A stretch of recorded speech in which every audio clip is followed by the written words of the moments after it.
Boa noite novamente, meus irmãos. A graça e a paz do Senhor Jesus. Obrigado, presbítero Render, pela condução do culto dessa noite. E nós vamos examinar a palavra de Deus, queridos. Quero pedir a sua atenção para lá, no Salmo 116. Abra comigo a sua Bíblia, no Salmo 116. E que você dê uma olhada ao seu redor, ver se alguém precisa pegar aquela carona com você, para podermos ler juntos. Salmo 116. Quero convidar-nos a ler a uma só voz a palavra do Senhor. Ok? Estamos apostos? Amém? Salmo 116. Vamos juntos, irmãos. Diz assim a palavra do Senhor. Eu amo o Senhor porque Ele me ouviu quando lhe fiz a minha súplica. Ele inclinou os seus ouvidos para mim. Eu o invocarei toda a minha vida. As cordas da morte me envolveram, as angústias do Sheol vieram sobre mim, aflição e tristeza me dominaram. Então clamei pelo nome do Senhor. Livra-me, Senhor. O Senhor é misericordioso e justo. O nosso Deus é compassivo. O Senhor protege os simples. Quando eu já estava sem forças, Ele me salvou. Retorne ao seu descanso, ó minha alma, porque o Senhor tem sido bom para você. Pois tu me livraste da morte e livraste os meus olhos das lágrimas e os meus pés de tropeçar, para que eu pudesse andar diante do Senhor na terra dos viventes. Eu criei, ainda que tenha dito, estou muito aflito. Em pânico eu disse, ninguém merece confiança. Como posso retribuir ao Senhor toda a sua bondade para comigo? Erguerei o cálice da salvação e invocarei o nome do Senhor. Cumprirei para com o Senhor os meus votos na presença de todo o seu povo. O Senhor vê com pesar a morte de seus fiéis.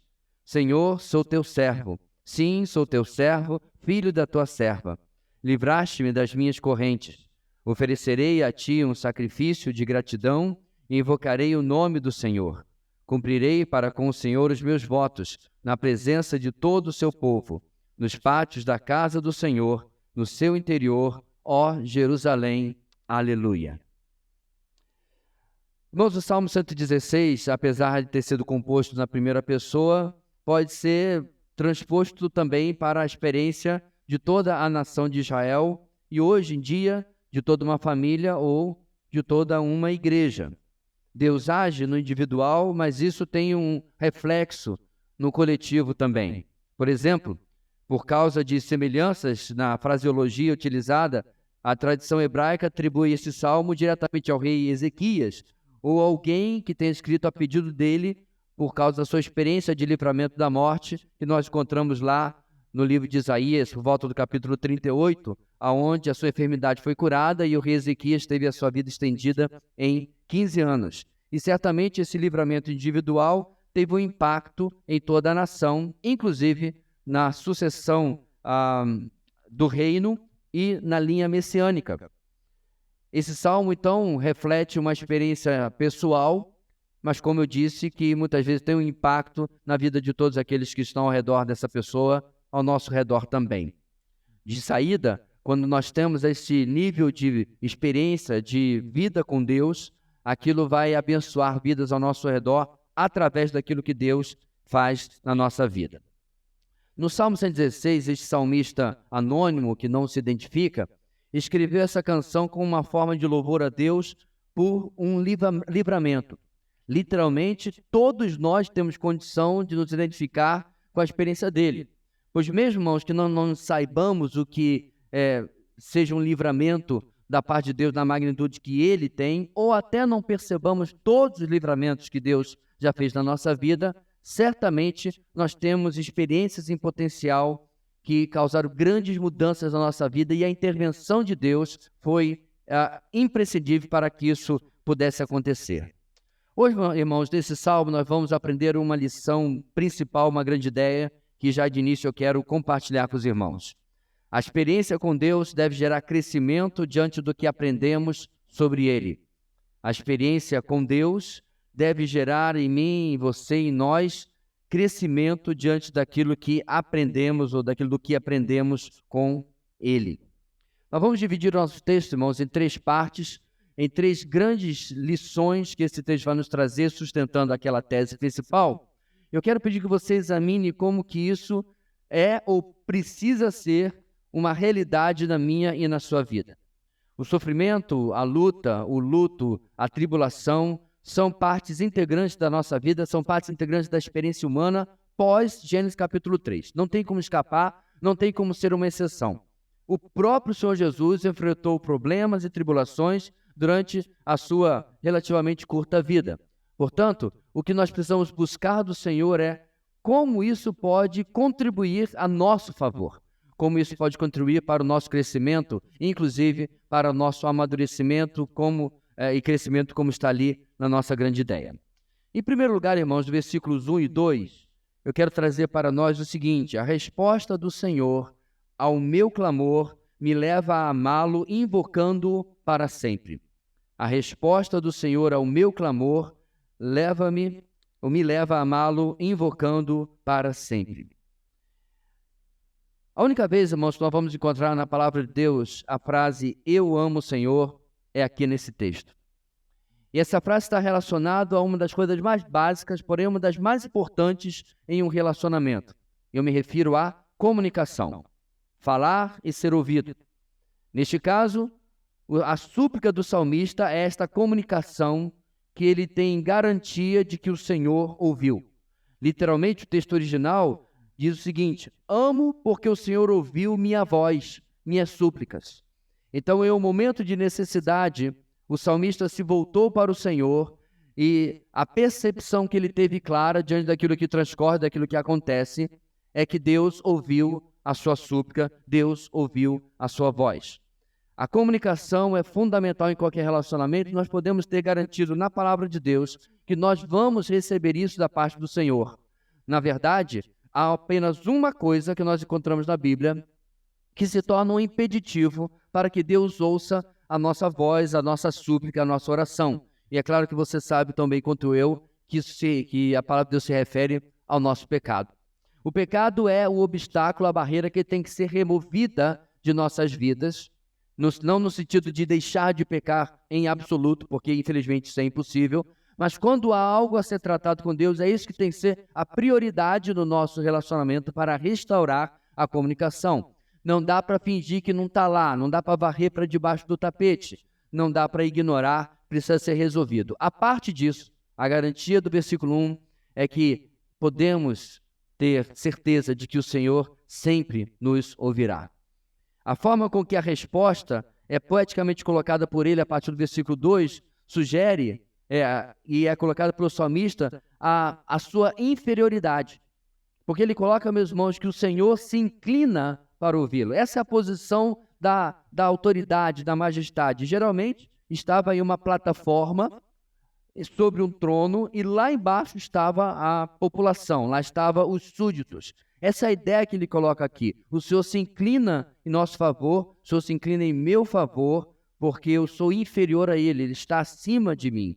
Algo, meus irmãos, isso é uma afirmação que em alguns provocam um sentimento ruim.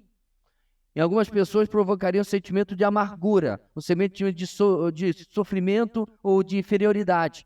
E é interessante, irmãos, porque isso não deveria acontecer entre pessoas que conhecem o Senhor.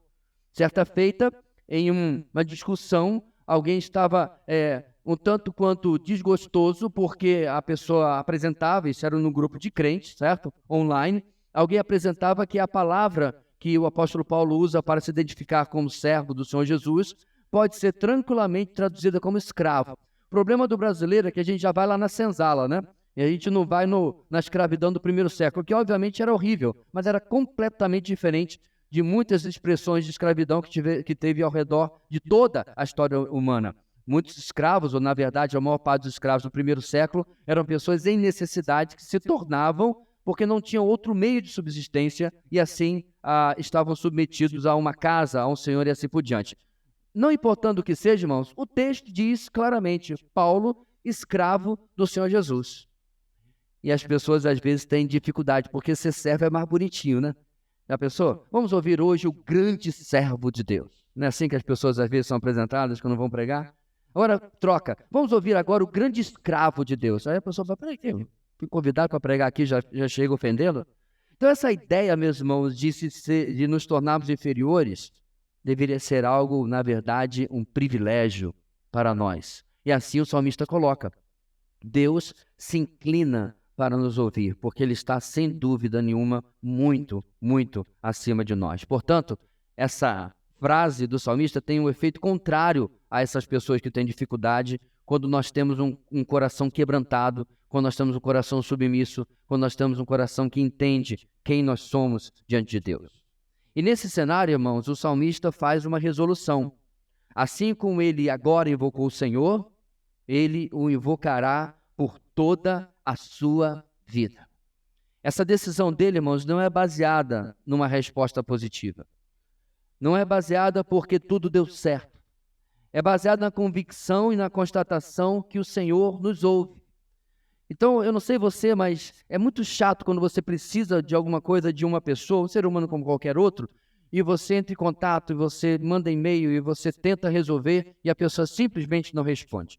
Durante a pandemia, por exemplo, eu tentei adiantar a documentação do terreno da nossa congregação e o atendimento presencial estava suspenso, e lá recebi um papel com as orientações, diz, pode mandar para esse e-mail, porque lá eles resolvem. Não resolveram. E era um, e foram dois, foram 3 e-mails, e aquilo exasperava, porque você não pode ir lá, você não pode bater na porta, né? Porque estava todo mundo apavorado com a pandemia, ninguém iria lhe atender, mas também não respondia ao meio que haviam colocado. Da mesma forma, irmãos, quantas vezes nós temos problemas de relacionamento e a gente recebe aquele tratamento de silêncio, nós podemos estar seguros que podemos resolver, decidir em nossa vida, colocar a intercessão, a oração, o clamor ao Senhor como prioridade em absolutamente todas as áreas da nossa vida. Por quê? Porque Ele vai sempre, sempre nos ouvir. Nossa devoção, nossa dedicação ao Senhor precisa ser firmada nele, no que Ele é, apenas no que Ele tem oferecido para nós como pessoa. O crente fiel conhece a sua posição inferior, conhece a sua necessidade e simplesmente, irmãos, nós termos a garantia da atenção do nosso Senhor, do ser mais importante de fato do universo, o dono de tudo, já é bênção suficiente. Para ir até o governador ou o prefeito ou quem quer que seja, nós temos que ter uma audiência marcada e provavelmente não conseguiremos. Mas o Senhor garante o acesso completo a Ele. A mesma realidade nós encontramos no Novo Testamento. O autor de Hebreus diz que nós temos um novo e vivo caminho que Jesus nos abriu através de seu próprio sangue. E através desse novo e vivo caminho nós podemos ir até o trono da graça e podemos receber graça e misericórdia em tempo oportuno. Não há necessidade de marcar hora, não há necessidade de ser introduzido por alguém, não há necessidade de algum outro mediador a não ser Ele mesmo. E nós podemos ir diretamente ao trono de Deus. Isso é algo, meus irmãos, que transmite para nós a certeza de que jamais estamos sozinhos. Jamais estamos falando com as paredes. Jamais vamos deixar de ser ouvidos. Infelizmente, irmãos, às vezes estamos passando por problemas, situações tão grandes e que estão tomando de conta a nossa mente de tal maneira que nos parece que Deus não esteja nos ouvindo. Mas graças ao Senhor, a sua palavra nos mostra que esta não é a realidade. Ele se inclina, Ele ouve a nossa oração. Essa disposição de Deus, é claro, não garante que receberemos o que nós queremos, mas garante que a nossa causa será sempre levada em consideração, ainda que a palavra final, e ainda bem que é assim, seja a vontade do Senhor para a glória do Senhor. Quando, irmãos, nós entendemos a nossa posição abaixo da autoridade de Deus, como o salmista coloca, nós podemos ter a confiança de que a resposta vai ser o melhor.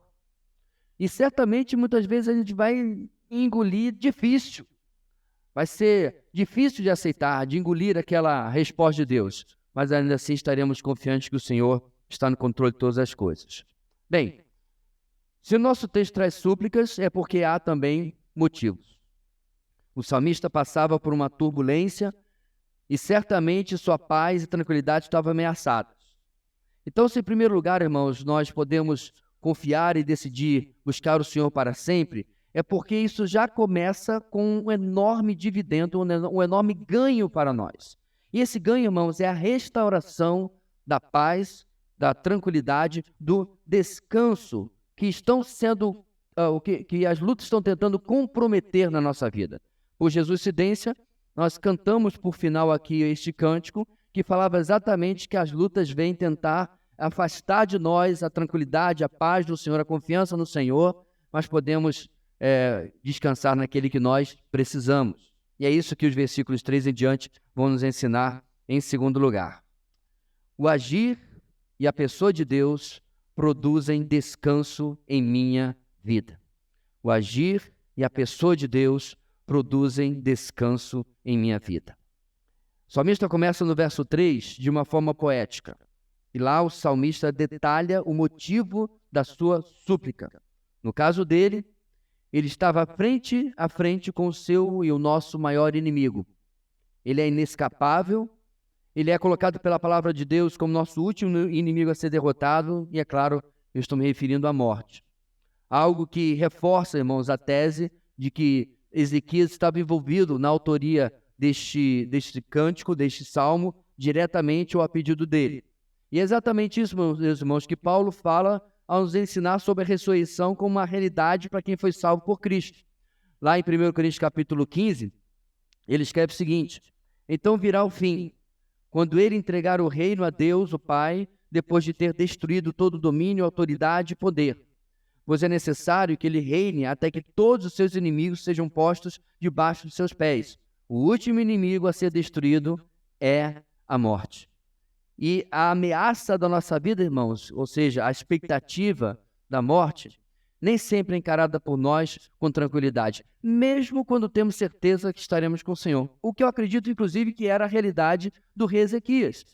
Era um rei fiel ao Senhor, era um rei que andava nos caminhos de Davi, seu pai, como é a fraseologia, né, para apontar os reis que eram fiéis ao Senhor no Antigo Testamento. Mas diante daquilo, meus irmãos, do inescapável da nossa vida, dificilmente encaramos de uma maneira tranquila, no sentido de como se fosse qualquer coisa. Se não nos preocupamos com a eternidade, nós muitas vezes nos preocupamos com quem fica para trás.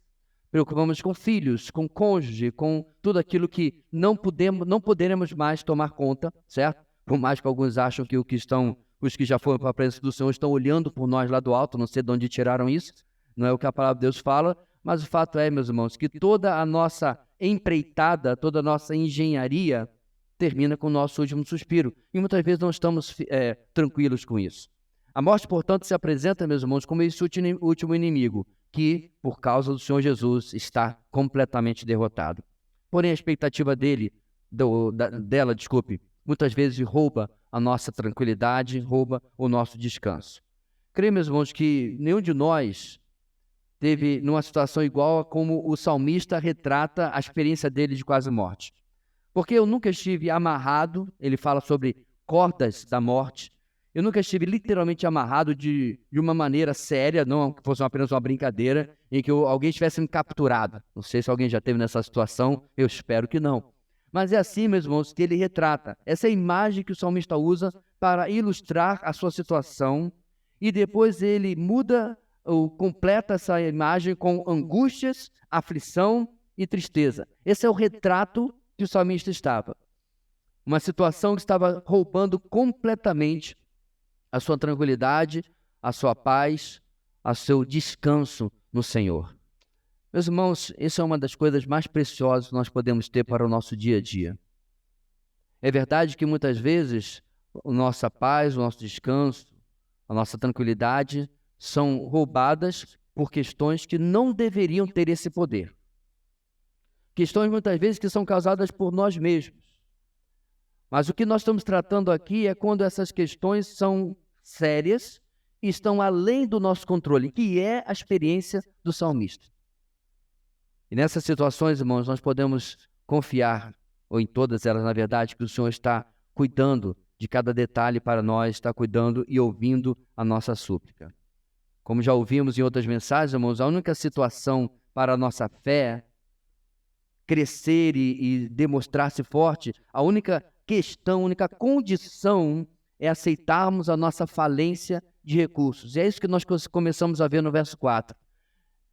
é começarmos a entender, irmãos, o quanto nós precisamos de Deus. Porque viemos e convenhamos, é muito legal cantar uma música tão bonita, já de, né, vai completar acho que umas 2 décadas e meia, pelo menos nós cantamos. Mas nós precisamos compreender, irmãos, mais do que apenas o cantar, o quanto de fato precisamos do Senhor. Enquanto olharmos para as muletas na nossa vida como o nosso real socorro, a nossa fé virá de um coração dividido. Quantas vezes, irmãos, os reis, inclusive do povo de Israel, foram criticados pelo Senhor e pelos seus profetas, amando do Senhor, porque de um lado confiavam no Senhor e por outro faziam alianças com reinos ímpios, tentando buscar socorro. Esse é o coração dividido, que confia em muletas, confia em outros socorros, e não apenas no socorro que vem do Senhor. Em dias, irmãos, onde a morte se apresentava para ele, o salmista, como cordas que o prendiam, a resposta do salmista é confiar apenas no Senhor. Em dias onde ele não dispunha das ferramentas que nós hoje temos, o que inclusive nos acaba se transformando em um peso, uma dificuldade maior para nós. Porque nós somos, às vezes, irmãos, teimosos com os nossos recursos, com as nossas ferramentas, com os nossos meios. O Senhor, na nossa longa lista de para aonde eu vou buscar o meu socorro, está lá em 5º, 4º, 10º, depois que eu já esgotei todas as possibilidades. Você já fez isso? Depois de tudo esgotado, de tudo já, todas as portas eu já bati. Aí a gente lembra do Senhor. O mesmo que a gente, enquanto está fazendo isso, estamos fazendo aquela oração telegrama, né? Aquela oração rápida para o Senhor. Oração WhatsApp, né? Manda uma mensagem rapidinho. Enquanto, ao mesmo tempo, estou correndo atrás de tudo que eu posso, tudo aquilo que se apresenta na minha frente. E Deus está tentando conduzir os meus passos, mas eu estou muito perturbado, tem muito ruído. E eu não consigo ouvir aquilo que Deus deseja falar conosco. Ainda, meus irmãos, que muito do que Deus coloca na nossa vida sejam, sim, ferramentas, recursos úteis, ainda que nos sejam acessíveis e estejam sendo, inclusive, dados pelo Senhor e possam ser instrumento nas mãos do Senhor, o que o salmista nos traz e nos ensina é como nós precisamos começar com Ele e, por meio dele, seguir adiante aonde devemos e aonde podemos usar aquilo que Ele está colocando ao nosso redor. Não é fazer tudo e ir ao Senhor caso nada funcione. É compreender, irmãos, que as coisas só funcionam por causa dele. Como inclusive está escrito na cadeira onde você está sentado, pois sem mim vocês não podem fazer coisa alguma. João 15:5. Quando nós lemos esse texto, meus irmãos, e o Senhor é tão absoluto na sua colocação, sem Ele não podemos fazer coisa alguma. Ele não está se referindo que você não consegue porque a sua mão não vai funcionar, a sua mente não vai funcionar, seus pés não vão levar até aquele lugar ou nada disso. Mas de que tudo que formos fazer, mesmo na nossa capacidade, na nossa engenhosidade, nos nossos recursos, precisa ser feito através dele. Ele é o primeiro. E ele vai dirigir o que devemos ou não devemos fazer. E diante disso, irmãos, não tem como nós não lembrarmos o exemplo de Davi. Davi chega até o trono já como um guerreiro extremamente experiente. No tempo em que Saul ainda era rei, havia aquela música popular, não é isso? Saul derrotou seus milhares, mas Davi derrotou seus 10 milhares. Ele era o guerreiro mais temido pelas nações ao redor. Quando fugia de Saul e ele ficou morando com os filisteus durante o tempo, para eles era um alívio ter Davi do seu lado, pelo menos não está contra a gente. Mas quando Davi assume o trono, meus irmãos, e você começa a acompanhar, especialmente no começo, qual era a primeira coisa que Davi fazia? Reunia os seus valentes para tecer uma estratégia? Não. Mandava alguém espionar o inimigo para saber como iria se proceder? Também não. Primeiro procedimento de Davi era erigir um altar, fazer um holocausto, buscar o Senhor. E perguntar, inclusive, devemos ir contra aquele povo ou aquele outro? Interessante, meus irmãos, que se você acompanha o começo, vez após vez, a resposta de Deus era sempre sim. Eu fico pensando se algum dos valentes de Davi não chegar perto dele, Senhor, o Senhor já vai dizer sim. Bora ganhar tempo. Mas Davi ainda assim parava e orava e buscava o Senhor. O que me comunica, meus irmãos, que essa dependência que a gente está vendo aqui nesse texto é uma dependência que vai até quando as coisas são, digamos assim, bem claras, pelo menos para nós. Bem óbvias, pelo menos para nós.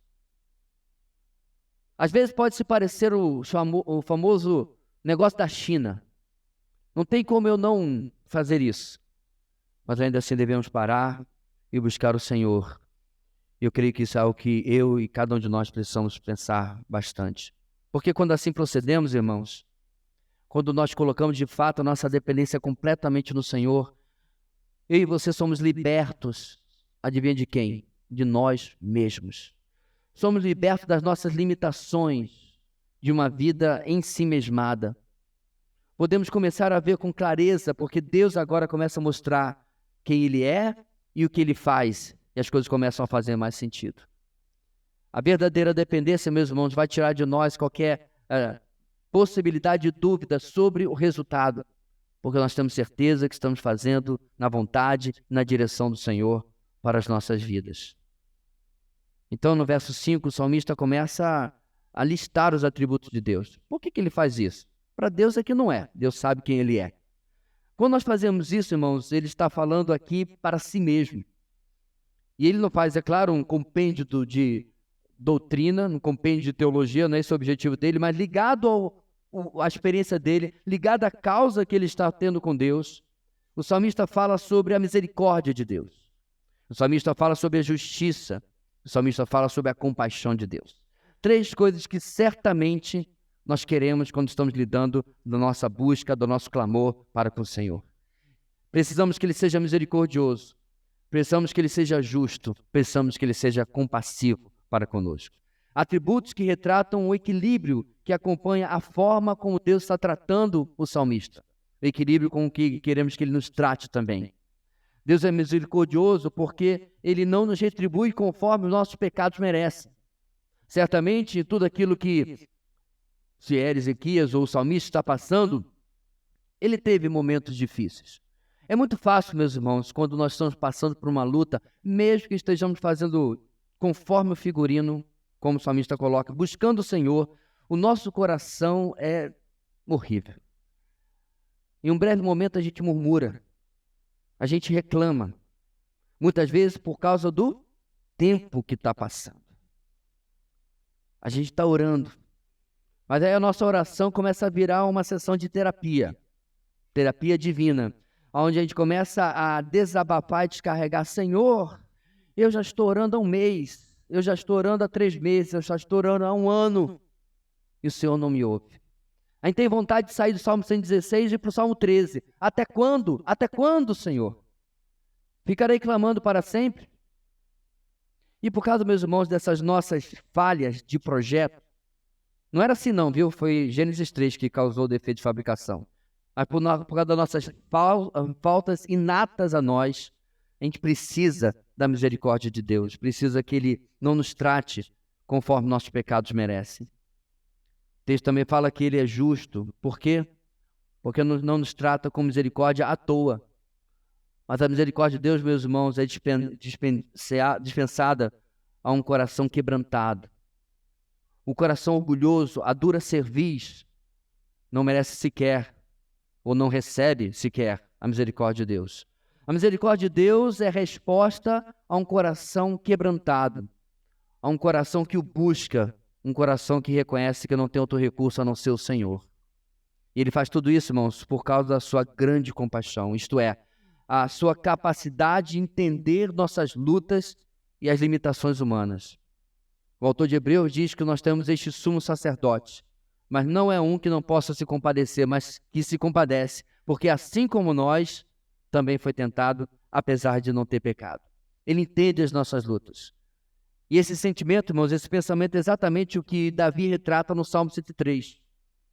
Lá do versículo 8 ao 14, Davi vai falar da sua própria experiência lutando com a resposta de Deus e as suas lutas pessoais. O versículo 8 do Salmo 103 lê o seguinte: O Senhor é compassivo e misericordioso, muito paciente e cheio de amor. Não acusa sem cessar, nem fica ressentido para sempre. Não nos trata conforme os nossos pecados, nem nos retribui conforme as nossas iniquidades. Pois como os céus se elevam acima da terra, assim é grande o seu amor para com os que o temem. E como o Oriente está longe do Ocidente, assim ele afasta para longe de nós as nossas transgressões. Como um pai tem compaixão de seus filhos, assim o Senhor tem compaixão dos que o temem, pois ele sabe do que somos formados, lembra-se que somos pó. Se você está se perguntando, não. Eu e o Thales não combinamos que ele cantasse essa música hoje. Já estava na mensagem durante a semana. Esse é o retrato, meus irmãos, do nosso Deus. Ele é o retrato daquele pai que sabe exatamente as lutas que o seu filho passa. Perceba que esses textos não estão se referindo a Deus ser um passador de pano. Muito pelo contrário. Esses textos não estão se referindo que Deus vai fazer vista grossa. Deus não é um bonachão que deixa barato os erros, os pecados, os problemas da nossa vida. Não é isso que o texto está dizendo. O texto está falando, meus irmãos, que se Deus fizesse 100% na totalidade do que está dentro do seu direito, da sua santidade, Israel não teria sobrevivido a tudo que sobreviveu. Israel não teria completado a sua história até a chegada do Senhor Jesus. E nem nós. Nós não teríamos, meus irmãos, condição de servir a este Deus. Nós estamos debaixo da palavra que Josué fala para o povo, quando o povo diz, nós serviremos o Senhor. O que Josué responde? Que bom, que bênção. Era a resposta que eu estava esperando. É isso que está no texto, irmãos? Não. Vocês não podem servir o Senhor. Porque é um Deus zeloso. Peraí, Josué, mas você acabou de desafiar o povo a quem eles queriam servir. Vocês queriam servir os deuses lá da Mesopotâmia, de onde saíram seus pais, os deuses do Egito, porque eu e minha casa serviremos ao Senhor. E agora você dá para trás? Porque o povo respondeu, meus irmãos, cheio de orgulho, nós vamos servir o Senhor. Nós vamos fazer o que tem que ser feito. Vamos não. Vamos não. E não fizeram. As palavras de Josué, meus irmãos, ecoam durante o livro de Juízes todinho. Porque assim como ele falou, assim aconteceu. Isso, meus irmãos, é o grau, é o nível, é a profundidade de como eu e você precisamos da misericórdia de Deus. Porque somos pó, mas somos um pó metido. Somos pó, nós somos um pó cheio de si. A gente não entende que esse pó do versículo 14, Salmo 103, é pó. Não é pó de ouro, não. Que é assim que nós nos vemos, infelizmente. Ouro em pó. Mais puro que ouro de Ofir. Não é a nossa realidade. Precisamos, portanto, meus irmãos, dessa convicção de que o Senhor nos vê em nossa fraqueza, nossa limitação, ao que está no nosso texto, ao que está no Salmo 103, e em tantos outros lugares. Ao que está, meus irmãos, no versículo 6, na expressão, o Senhor protege os simples. O que essa expressão significa? O simples, meus irmãos, é a ideia de alguém sem subterfúgio, sem esperteza. Em um mundo de tanto engano, de tanta falsidade, aquele que o Senhor protege é aquele que é genuíno, aquele que é sem aditivos mundanos de esperteza. É aquele que não usa de recursos que estão fora das ferramentas dos justos, dos recursos dos justos. Porque isso, meus irmãos, tornaria essa pessoa alguém fora da compaixão de Deus, por ser alguém que estava resistindo com orgulho a fazer as coisas do seu jeito. O simples é aquele que diz, Senhor, eu não posso. Talvez seja, inclusive, uma pessoa rica. Ela pode ser rica e ela pode ser simples. Senhor, eu não posso. Está lá, 30 milhões na conta. Mas sem o Senhor, eu não posso. Talvez seja uma pessoa jovem, forte, cheia, vendendo saúde. Mas o que ele diz? Senhor, eu não posso. Aí o Senhor protege os simples. Porque Ele reconhece a sua limitação, Ele reconhece quando precisa do Senhor. Mesmo estando sem forças, aliás, um verbo que também Ezequias usa no texto de Isaías 38, o salmista não está perdido, porque o Senhor o salva. É isso que o texto fala. Ele se entrega ao Senhor, ele é simples, ele experimenta o socorro, a proteção, o livramento do Senhor.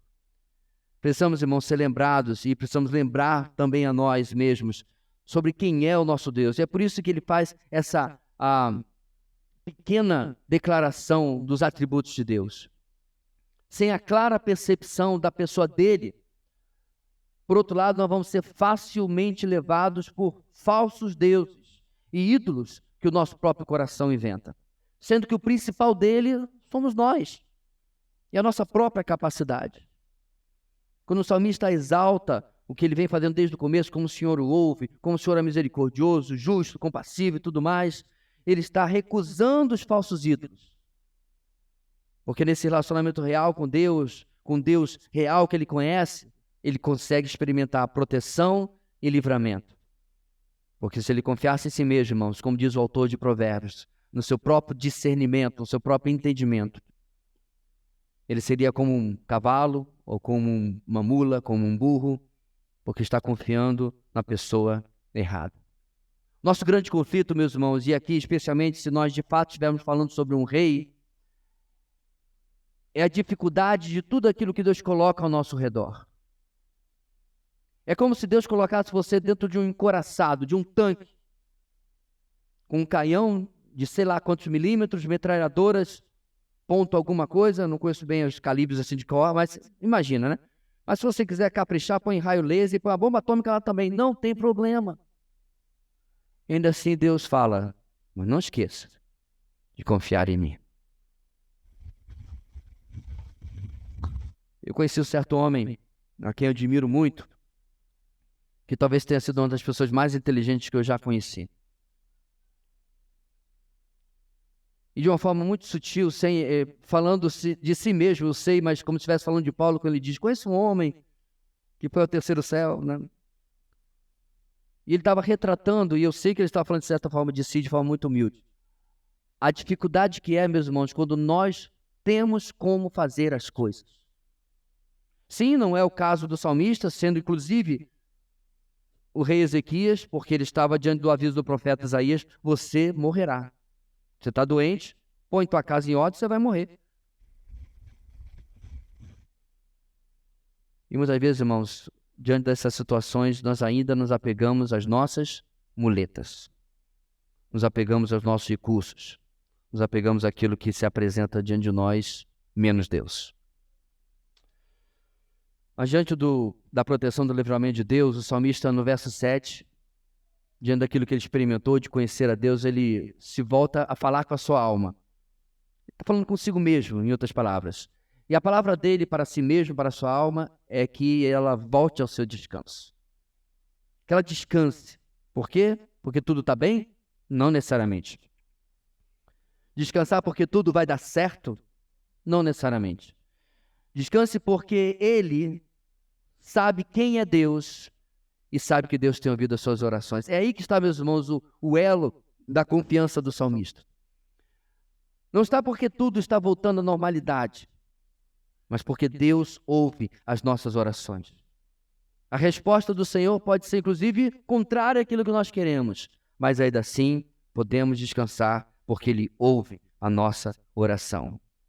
Mas para reforçar ainda mais, o salmista testemunha mais uma vez o que o Senhor havia feito na sua vida. Ou seja, a nossa fé é fortalecida e robustecida diante da combinação do agir e da pessoa de Deus, isto é, do que Ele faz e do que Ele é.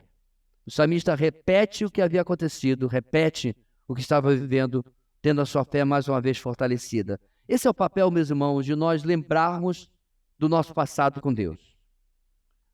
Lembrarmos do que eu tenho chamado do currículo de Deus. E interessante que o currículo de Deus, para mim, muda em relação do currículo de Deus para você. Nós temos as coisas que Deus fez grandiosas e tudo mais, isso é para todos nós, mas Deus tem agido de maneira pessoal na vida de cada um de nós. E isso que Deus tem feito na vida de cada um de nós, meus irmãos, precisa ser trazido à lembrança. Nas palavras de Jeremias, quero trazer à memória o que me traz esperança. No meio de toda aquela dificuldade, Jerusalém sendo sitiada, invadida, destruída, o templo destruído, Jeremias escreve isso. Se fosse hoje em dia, meus irmãos, e Jeremias colocasse suas lamentações na internet, o pessoal ia dizer assim: tu tá louco? O que você vai trazer à memória? Mas poderia falar isso apenas às pessoas que se esquecessem o quanto Deus havia prometido. Inclusive pelo próprio Jeremias, que aquele mesmo cativeiro duraria 70 anos e depois Deus traria de volta o povo. É isso que Jeremias trazia à sua memória. As promessas, a pessoa de Deus. E é isso que ele faz aqui novamente. E nesse caso, meus irmãos, na continuação dos versículos 8 e 9, o salmista tem um livramento, um exemplo sobre o qual testemunhar e confiar tudo o que o Senhor disse. Ele havia clamado, e no caso dele o Senhor de fato o havia ouvido. Aí ele empresta, irmãos, o fraseado de Davi novamente, agora no Salmo 56, versículo 13. Lá Davi escreve: pois me livraste da morte e os meus pés de tropeçarem, para que eu ande diante de Deus na luz que ilumina os vivos. O salmista do Salmo 116, ele faz diversas referências às experiências do passado. E o que isso fala para nós, irmãos? Entre Davi e o provável Ezequias, estando por trás desse texto, nós temos literalmente centenas de anos. Diversos descendentes. Um é descendente do outro, é verdade, mas os anos vão passando e o Senhor continua agindo da mesma maneira. Pastor, e 3.000 anos depois? O Senhor continua agindo da mesma maneira. As verdades que Davi colocou em forma de música, as verdades que o Salmo 116 repete, são as mesmas verdades para nós hoje. É normal, meus irmãos, que as más notícias nos afetem, às vezes até fisicamente. É normal que, apesar de estar ou não envolvido numa enfermidade, a gente seja afetado. Nossas pernas ficam bambas, nós temos palpitações, nossos joelhos fraquejam, lágrimas vêm aos nossos olhos. Mas no meio de tudo isso, o Senhor está ainda agindo. No caso do salmista, ele recebe livramento para poder continuar a sua vida. Contudo, vale salientar, meus irmãos, que Deus não age na vida dele, Deus não age na nossa vida, Deus não nos dá livramentos simplesmente para nos agradar. Ele faz isso, irmãos, para que nós possamos retornar a Ele com a nossa própria vida. Esse é o motivo. Quando alguém é protegido, guardado pelo Senhor, é porque Deus tem um propósito na vida daquela pessoa. Isso é inclusive o que a gente vai ver nos últimos versos. Como Deus está agindo, como Deus está protegendo este homem. E há certamente algo a ele fazer, algo a ele retornar, respondendo ao Senhor. E antes de seguirmos, irmãos, esse é o nosso problema. Nós passamos por uma luta, às vezes, inclusive, isso transforma a nossa vida de oração, nos faz até mais consagrados, mas aí a tempestade passa. Por algum tempo a gente ainda verifica os resultados da tempestade, não é isso? Árvores quebradas, telhas arrancadas, mas a gente começa a arrumar tudo. Em alguns dias, semanas ou meses, é como se nada tivesse acontecido. E aí o que acontece com a nossa vida? A gente volta ao mesmo padrão anterior. A gente volta à mesmice. Eu venho de uma tradição de igreja, irmãos, onde havia muitos convites de consagração. Calma, não se preocupe, a gente não vai fazer isso hoje não. E uma coisa me angustiava nisso. Geralmente acontecia numa determinada mensagem, às vezes quando via um pregador convidado, ou quando tinha uma conferência na igreja. E geralmente terminávamos a conferência, cantava-se uma música emocionante, uma música de consagração, do cantor cristão ou não, e lá vinham os irmãos sendo convidados a vir à frente. E passava-se experiência, consagração após consagração, e passava ano após ano, e quase sempre você não via absolutamente nenhuma mudança. Nenhuma diferença. É verdade, irmãos, nós precisamos às vezes de momentos de crise na nossa vida. Nós precisamos entrar em crise com Deus e ter uma virada, ter uma mudança. Sacudir o pó que às vezes se acumula da nossa inércia, da nossa falta de ação. Mas eu entendo, meus irmãos, que o salmista quer transmitir para nós a necessidade de transformar isso em algo perene, em algo constante. Algo que se torne o nosso novo padrão de vida. E é por isso, meus irmãos, que nossa terceira e última lição de hoje vai nos ensinar o seguinte: O cuidado do Senhor gera a nossa total consagração como única resposta de real gratidão. O cuidado do Senhor gera a nossa total consagração como única resposta de real gratidão.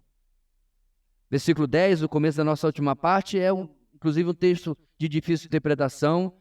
Em meio ao fluir do texto, parece que é um parênteses. É como se fosse um pensamento privado do salmista que ele deixa escapar para o texto. E o que ele fala aqui, meus irmãos? Primeiro, ele retrata como o seu clamor, lá do verso 4, possuía um fundo de fraqueza da fé humana. Porque venhamos e convenhamos, meus irmãos, você pode dizer assim, nossa, fulano é um homem de fé, mas ele ainda é homem. E a nossa fé humana é uma fé falha. E em meio à sua aflição, o próprio salmista reconhece que ele estava lutando para não deixar morrer a sua fé. Ele orava, um olho em Deus e outro no seu problema. É como alguém que está vendo um animal selvagem vindo em sua direção, e orar é a única coisa que ele pode fazer, especialmente se for onça, viu? Se correr, corre mais que você. Se subir na árvore, ela sobe também. Se nadar, adora a água. Você está roubado. Então o negócio é orar. E se você abrir o olho e ela estiver orando também, não fique tranquilo, é porque provavelmente é uma onça crente. E aí você está com um olho pedindo Deus, e outro na onça, outro no problema, outro na dificuldade. E a nossa fé, meus irmãos, lembra do pai daquele menino endemoniado em Marcos capítulo 9? Ele chega para Jesus e diz, Senhor, se tu podes, meu filho pode ser libertado. Jesus diz, pode? E Jesus diz para ele, tudo é possível àquele que crê. Tudo é muita coisa, não é não? Tudo. Esse pai não queria tudo. Ele não veio pedir dinheiro, não veio pedir prosperidade, ele não veio pedir... Ele tinha uma coisa só. Ele queria que o filho dele não fosse mais atormentado por espíritos imundos, por demônios. Só isso. Mas isso era muito. Provavelmente ele já tinha levado no sacerdote. Provavelmente ele já tinha levado em algum pseudo-messias que já aparecia toda hora. Jesus não era o único. Era o único verdadeiro, mas outros apareciam. E ele responde, irmãos, essa frase que eu não sei você, mas eu me identifico muito. Creio, disse esse pai. Ajude-me a vencer a minha incredulidade. Não parece uma frase antagônica, contraditória? Parece quase que ele está dizendo, me molhe, me ajude a ficar seco. Não pode ser. Mas não é não, meus irmãos. É uma frase que reflete a nossa humanidade, porque esse salmista sou eu, esse salmista é você. Esse salmista é aquele sobre quem Davi escreve no salmo que nós lemos. Pois ele, Deus, sabe do que somos formados. Ele se lembra de que nós somos pó. Dentro da sua própria limitação, irmãos, no verso 11, o salmista contrasta o quão indigno de confiança nós somos em comparação com o quanto podemos confiar no Deus que jamais irá falhar. Ele relembra como ele confiou outras vezes em homens e como eles o decepcionaram, mas o Senhor, em contraste, jamais irá nos decepcionar. No verso 12, um dos episódios mais tristes que esse texto pode me lembrar, irmãos, é um episódio que eu vi em um desenho animado, ou numa animação, como falam os jovens hoje, para ficar menos infantil. Essa animação, meus irmãos, era da Liga da Justiça. Quem lembra da Liga da Justiça Sem Limites? Primeira temporada, episódio 2. O nome do episódio é Para o Homem que Tem Tudo. Deixa eu explicar para você o que estava acontecendo. O Batman deu um vale presente para o aniversário do Superman. A Mulher Maravilha o critica. Você não deu um presente para ele, outra coisa? Disse, o que você compra para o homem que tem tudo? Bem, no final do episódio você vai descobrir que ele não tinha tudo. Mas é um dos episódios mais tristes que eu já vi, porque se descobre as coisas que o coração almeja e como quando você não tem, quão decepcionado você está. O que isso tem a ver com o nosso texto? Esse personagem fictício, meus irmãos, eles não podem se comparar com o nosso Deus, sem dúvida nenhuma. São nem verdade de verdade são. E são meros mortais. Mas me diga sinceramente, se não dá para comprar um presente para o Superman, o que você dá para Deus? Porque ele, de fato, é aquele que tem tudo. Porque essa pergunta, meus irmãos, que o salmista traz, que é uma pergunta quase retórica. Eu já explico. Porque você deve ter ouvido falar de uma pergunta e uma pergunta retórica. Essa aqui é uma quase retórica. Como posso retribuir ao Senhor toda a sua bondade para comigo? Isso parece, meus irmãos, quando alguém procura o melhor amigo do aniversariante, dizendo, cara, tu conhece ele como ninguém. O que eu compro para ele? Ele é muito difícil de se comprar presente. O que eu vou dar para alguém que aparentemente nada pode ser comprado que ele já não tenha? Como retribuir algo à altura do Deus a quem nós servimos? Irmãos, a resposta natural disso é que não há nada. Porque para o nosso Deus, irmãos, na verdade, nós somos como aquela criança que traz aquele presente de rabiscos. Aquele presente que você recebe e você não sabe se está de cabeça para baixo, cabeça para cima. Aí o que o papai diz? Que lindo. Porque foi o melhor que a criança pôde dar. É uma obra de arte, mesmo que não pareça com nada que você possa chamar sequer de arte. E várias vezes, meus irmãos, o próprio Israel achou que podia dar alguma coisa a Deus por meio de meras cerimônias. E esse é o problema. Às vezes nós realmente achamos, e por isso que a pergunta do salmista é extremamente relevante. O que eu posso dar em retribuição ao Senhor? Por exemplo, Asaf, no Salmo 50, exatamente critica o povo porque achava que tinham que dar para Deus. Ouça, meu povo, pois eu falarei, vou testemunhar contra você, Israel, eu que sou Deus, o seu Deus. Não o acuso pelos seus sacrifícios, nem pelos holocaustos que você sempre me oferece. Não tenho necessidade de nenhum novilho dos seus estábulos, nem dos bodes dos seus currais, pois todos os animais da floresta são meus, como são as cabeças de gado, aos milhares nas colinas. Conheço todas as aves dos montes e cuido das criaturas do campo. Se eu tivesse fome, precisaria dizer a você? Pois o mundo é meu e tudo que nele existe. Acaso como carne de touros ou bebo sangue de bodes? Ofereça a Deus em sacrifício a sua gratidão. Cumpra os seus votos para com o Altíssimo e clame a mim no dia da angústia, eu o livrarei e você me honrará. Já reparou que o Salmo 116, o salmista é um tremendo plagiador, né? Ele pegou diversos salmos e compôs o seu texto, a sua música de gratidão por aquilo que Deus fez. Então, meus irmãos, verso 13, não fazemos nada? O Salmo 50, irmãos, acabou de dizer que não é bem assim.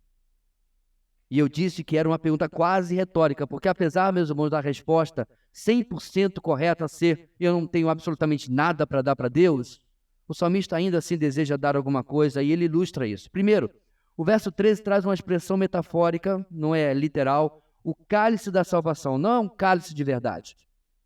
Esse cálice simboliza, irmãos, o livramento que recebemos do Senhor e por causa dele vamos invocá-lo, isto é, buscar o nome do Senhor a cada dia e não apenas mais por necessidade. Para nós, para mim, para você hoje, irmãos, é claro, é principalmente a salvação em Cristo Jesus. Só por isso e absolutamente mais nada, ele já merece a nossa invocação, a nossa busca por ele a cada dia. Aquilo que, ao que parece, começa motivado por uma necessidade, agora, irmãos, passa a ser um prazeroso estilo de vida para o salmista.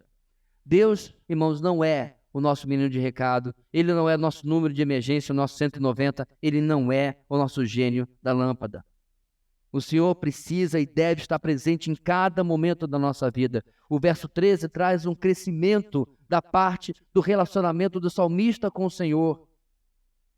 E é exatamente para isso, irmãos, que as tribulações servem na nossa vida. Hoje, no nosso EBD, no Paradoxo de Epicuro, nós ilustramos como a falha dele é achar que os sofrimentos têm motivo nenhum na nossa vida. O texto de Tiago, tão conhecido, nos mostra que Deus sempre permite, produz isso na nossa vida com o objetivo de nos aproximar dele. Tiago escreve no versículo 2 do primeiro capítulo: meus irmãos, considere motivo de grande alegria o fato de passarem por diversas provações. Por quê? Versículo 3: pois vocês sabem que a prova de sua fé produz perseverança, e a perseverança deve ter ação completa, a fim de que vocês sejam maduros e íntegros, sem lhes faltar coisa alguma. Eis o crescimento, irmãos, da nossa grande ideia que o salmista está experimentando através das tribulações e, é claro, do relacionamento, da resposta com Deus. Mas no verso 14, irmãos, não é apenas isso que o salmista aprende. Em seguida, ele se compromete em ter uma vida que contagie os outros a servir e também se consagrarem ao Senhor. O salmista declara que fará isso publicamente. Isso não é, meus irmãos, em absoluto nenhum mérito da parte dele, muito pelo contrário. Na lei mosaica já era determinado diversos sacrifícios de gratidão, de adoração, diante de uma cura, de um livramento, ou mesmo do nascimento de um filho. Então ele está se comprometendo a fazer aquilo que ele deveria fazer. E, meus irmãos, o mesmo se aplica a nós. Alguns anos atrás, no nosso boletim, eu fiz um texto contra a ideia de voluntariado. Porque essa é uma coisa, irmãos, que está começando a aparecer, inclusive hoje em dia, em algumas igrejas, né? Sou voluntário. Não. Você é escravo. Mas não estou fazendo nada, porque é desobediente. Escravo e rebelde. Irmão, quer ser voluntário? Tem um monte de ONG por aí. Você não é no reino de Deus. Nós somos debaixo de mandato, o qual é um privilégio. Tremendo privilégio. E aqui, meus irmãos, ele se compromete a fazer aquilo que ele deveria fazer. Cumprir para com o Senhor os seus votos. Votos de gratidão. Porque isso é uma coisa que Deus já vinha ensinando o seu povo há muito tempo. O valor da gratidão para com o Senhor. Na família da minha avó, durante toda a sua vida, ela fez um voto a Deus de celebrar um culto de gratidão por um filho que havia sido tirado das águas, eu mencionei isso de manhã na EBD também, morto. E Deus o devolveu à minha avó, que é meu tio, obviamente. E durante, meus irmãos, eu não sei quantas décadas, chegava no mês de agosto, chegava naquele dia, o culto era feito. Ele até comparecia, mas minha avó não se importava. O compromisso dela era com o Senhor. O voto, ele não é nenhuma troca com Deus. Deus não ouviu a oração porque minha avó prometeu alguma coisa. A ideia não é esta, irmãos. O voto é a nossa demonstração de gratidão. Que não precisa ser algo como eu vou fazer um culto todos os anos durante o resto da minha vida. O voto precisa ser uma coisa mais vivencial, diária, ordinária, rotineira. Eu vou viver para o Senhor a cada dia, todo dia. Não precisa ser uma coisa espetacular, não precisa ser uma coisa marcante. Precisa ser uma coisa, meus irmãos, que esteja realmente de acordo com o tamanho da gratidão que o nosso Deus merece. No verso 15, nós somos lembrados de que nosso Deus não é indiferente às nossas dores. Esse verso tão conhecido, que é usado muitas vezes em lutos, ele é traduzido pela Almeida de outra forma. Preciosa é aos olhos do Senhor a morte dos seus santos. Independente da tradução, irmãos, o significado permanece. O Senhor jamais planejou a morte para nós. Nossa vida é preciosa aos olhos do Senhor. A morte é fruto do pecado. E para isso, para derrotá-la, para acabar com ela, que o Senhor Jesus morreu e ressuscitou. Portanto, irmãos, a morte é preciosa porque é aquilo que o Senhor valoriza os seus. Graças a Deus, a mim e a você. Porque só o Deus, meus irmãos, que sofreu, entende o nosso sofrimento. E Jesus, de fato, é esse Deus que sofreu e entende o nosso sofrimento. E por isso, a perspectiva da morte, que é o caso do salmista aqui, era algo pesado, algo precioso para o Senhor. Se dirigindo ao final, irmãos, da sua composição, no verso 16, o salmista relembra como já tem andado com o Senhor, algo que vem, inclusive, da sua mãe, da sua família. E, novamente, ele lembra como ele foi livre das correntes da morte mencionadas desde o começo. Ele faz uma recapitulação, um sanduíche, ele fecha o seu texto. O resto do verso 17 e 19 é novamente o renovar da consagração do salmista em um ápice de adoração. Veja como ele termina. No verso 17, o compromisso de oferecer sacrifício de gratidão e continuar a buscar o Senhor, pela segunda vez. 18 e 19, o compromisso de cumprir os seus votos e testemunhar a outros para que eles possam fazer o mesmo, pela segunda vez. Em nenhum lugar seria mais significativo para ele fazer isso do que os pátios da casa do Senhor. A ideia aqui, meus irmãos, na ideia do Templo de Jerusalém, é que eu vou até o lugar principal de consagração. Não vou fazer em casa, não. Vou fazer no palácio, se porventura realmente é o rei Ezequias. Eu vou lá, no meio dos adoradores, cumprir aquilo que eu tenho prometido fazer para o Senhor. E ele termina com uma convocação para todos nós, seus leitores. Portanto, louvai ao Senhor. Aleluia! Por tudo aquilo que ele fez. Como posso, então, irmãos, retribuir ao Senhor toda a sua bondade para comigo? O salmista nos deu uma boa ideia de como fazer isso nesse texto. Se as lutas e desafios da nossa vida, irmãos, forem encarados da maneira correta, terminaremos com grandes lucros, com grandes dividendos espirituais. O compromisso contínuo, de buscar o Senhor, o descanso diante de quem Ele é e aquilo que Ele faz, além da nossa gratidão em forma de uma consagração contínua, terminam por ser resultados melhores até do que a resposta à oração, mesmo que seja o livramento da morte, como no caso dele. Melhor do que a resolução de uma crise financeira, melhor do que qualquer resposta que possamos ter, é dizer que amamos o Senhor, porque agora não apenas Ele ouviu minha súplica, mas eu cresci no processo pelo qual Ele permitiu que eu passasse. Nosso relacionamento com Ele agora é mais importante do que aquilo que nós podemos ganhar dele. Sabe por quê? Porque a experiência com Deus deve gerar crescimento diante daquilo que aprendemos sobre Ele. Nós não queremos e não desejamos realmente, irmãos, muitas vezes passar por isso aqui. Mas o fato é que nós vamos passar.